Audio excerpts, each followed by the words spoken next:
এখানে আছে কাঁকরোল, আলু, কুমড়ো, গাজর।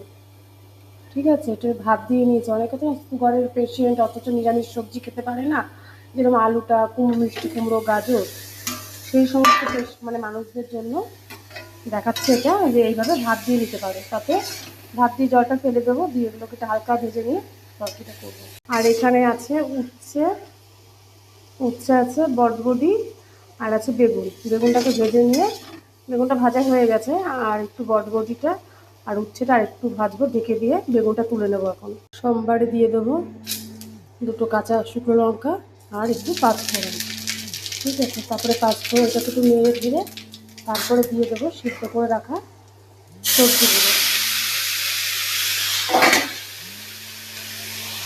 তারপরে দিয়ে দেবো পরিমাণ মতো লবণ আর হলুদ। ভালো করে নেড়ে চেড়ে এখন কিন্তু সবজিটাকে ঢাকবো না, কিছুটা সময় ধরে একটু ভালো করে ভেজে নেব।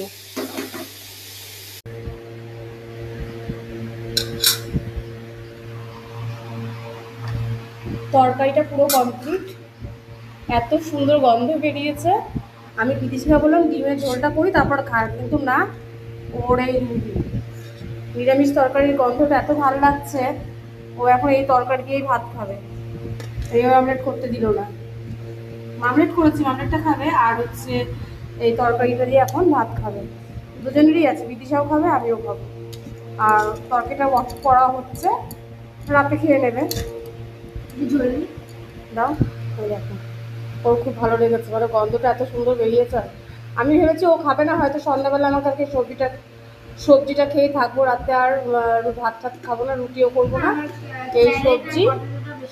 আর এখানে আছে এটা মসুরটা, বলিস না বাবাটা, ঘাটিস না, এটা সন্ধ্যাবেলায় খাবো।